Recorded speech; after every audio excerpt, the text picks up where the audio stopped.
Paz de Cristo, meus irmãos, tudo bem com vocês? Mais um vídeo, agora aqui falando das duas casas de Israel, capítulo 9 de Isaías, tá certo? As mesmas expressões lá de Emanuel, ok? Capítulo 9, verso de número 6 e 7 diz assim: Porque um menino nos nasceu, um filho se nos deu, e o governo estará sobre os seus ombros. E o seu nome será Maravilhoso Conselheiro, Deus Forte, Pai da Eternidade, Príncipe da Paz. Do aumento do seu governo e da paz não haverá fim, sobre o trono de Davi e no seu reino, para o estabelecer e o fortificar em retidão e justiça, desde agora para o sempre. E o zelo do Senhor dos Exércitos fará isto. Então aqui você veja que a profecia lá de Jesus, né, do qual a gente está estudando, o Emanuel, um dos filhos de Isaías, certo? Aqui apareceu quase, bem dizer, 4 características, né, do nome Emanuel, certo? E essa profecia, que eu já falei anteriormente, são 4 capítulos que estão ligados, né, num eixo só, num ponto só, que é Emanuel. Eu vou adiantar agora a leitura e vou para o capítulo 10. Vou para o capítulo 10, porque ele continua a profecia. Entra no capítulo 10, ele continua falando das 10 tribos, né, das duas casas. Fala do rei da Síria, fala do tempo do fim, certo? Mas não é um texto que eu quero falar agora, eu quero tratar somente deste momento. Então, a partir do verso 20, a gente vai ler. Do 20 até o 23, capítulo 10, diz assim: E acontecerá naquele dia que um resto de Israel que estiverem escapado da casa de Jacó, nunca mais se estribarão sobre aquele que os feriu. No caso, o rei da Síria, né? Feriu eles naquele tempo, enganou eles com o chaveco para levá-los contra a casa de Judá para fazer guerra, né? Mas Deus transformou aquilo em um momento para profetizar, né? Entregou eles de bandeja para o rei da Assíria, na verdade, né? E o rei da Assíria os castigou, os feriu e os lançou entre as nações, em cativeiro. Antes se estribarão lealmente sobre o Senhor, sobre o Santo de Israel. Um resto voltará, sim, o resto de Jacó voltará para o Deus forte. Porque ainda que o teu povo, ó Israel, seja como a areia do mar, só um resto dele voltará. Uma destruição já está determinada, transbordante de justiça. Pois uma destruição, e essa já determinada, o Senhor dos Exércitos executará no meio de toda a terra. Então essa justiça aqui, nessa destruição de justiça transbordante, né, só vai se cumprir no milênio, certo? Dos nossos dias não tem como isso, tá certo? Ainda que Jesus veio com justiça e verdade. Veio para nos trazer justiça e justiça eterna, né? Até Daniel vai falar disso. Mas essa justiça da qual está falando aqui, somente no milênio que vai acontecer. Um transbordamento de justiça em toda a terra, inclusive, entende?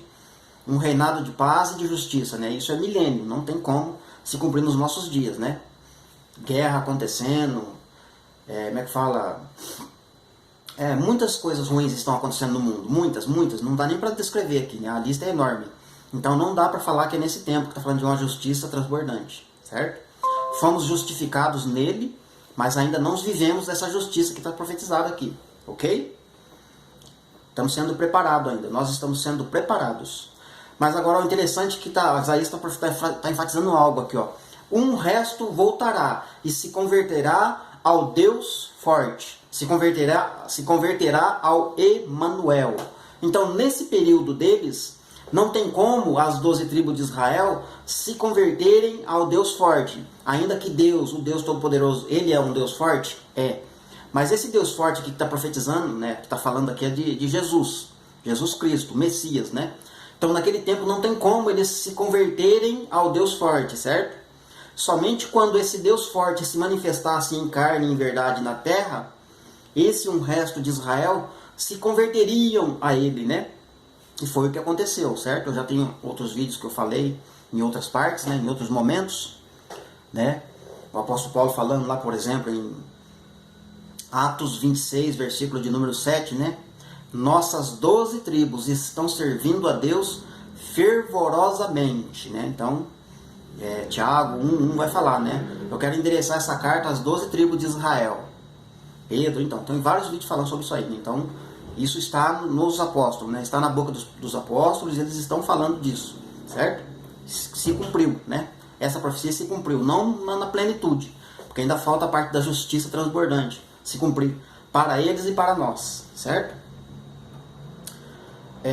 Que mais que a gente tem para ver aqui? Então, nesse período aqui, para eles, não tinha como eles se converterem ao Deus forte, somente quando Jesus viesse, ok? Agora a gente vai lá em Romanos 9, para ver Paulo falando disso aqui, né? Na outra parte a gente viu Pedro falando, e agora a gente vai ver o apóstolo Paulo falando sobre isso aqui, Romanos 9.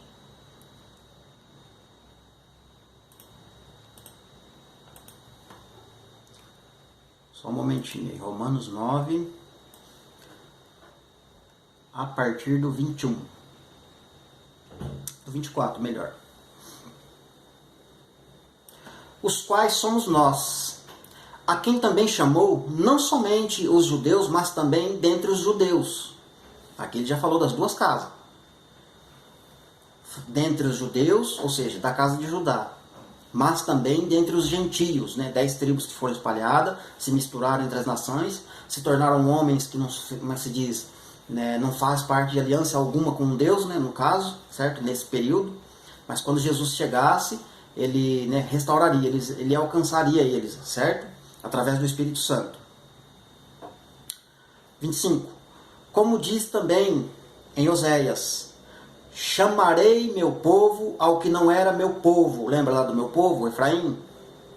E a amada, a que não era amada, a desfavorecida, aquela que não tinha favor. 2 Pedro 2, 9 e 10. 26. E acontecerá naquele lugar em que lhes foi dito, vós não sois meu povo, aí serão chamados filhos do Deus vivo. Oséias 1, 11, né? A gente já estudou esse texto também nos vídeos anteriores. 27. Também Isaías clama acerca de Israel, ainda que o número de Israel seja como a areia do mar, um resto só que será salvo, um remanescente é que será salvo, né? Paulo está enfatizando. Porque o Senhor executará a sua palavra sobre a terra cabalmente, né? Entende? Isaías também profetizou lá, né? O zelo do Senhor, Isaías 10, né? Isaías 10, 23, se eu não me engano. O zelo do Senhor fará isso, né? Cumprirá isso em toda a terra. Paulo repete, né? O Senhor executará a sua palavra sobre a terra, né? Consumando ela, cabalmente. 29.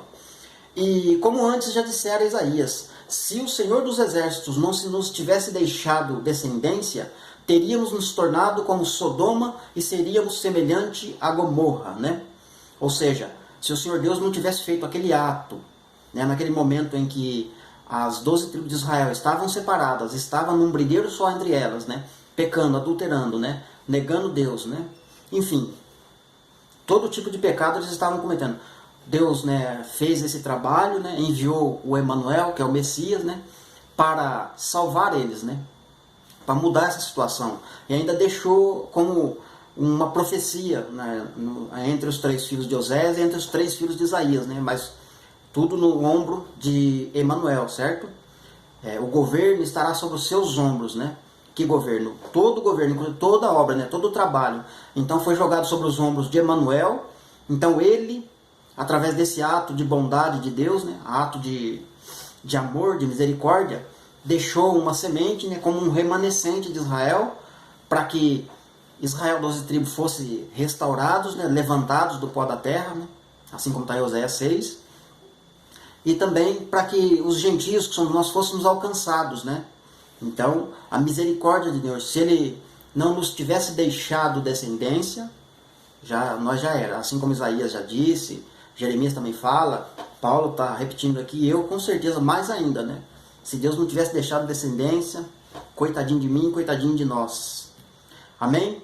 Finalizando esse vídeo, vou fazer outro vídeo agora no profeta Zacarias, tá? Que lá está falando o quê? Essas duas casas aqui, Zacarias chama, Engraçado que tem várias expressões lá em Zacarias. Mas no capítulo 11, Zacarias vai chamar a casa de Israel, 10 tribos, de graça. E a casa de Judá ele chama de união, tá?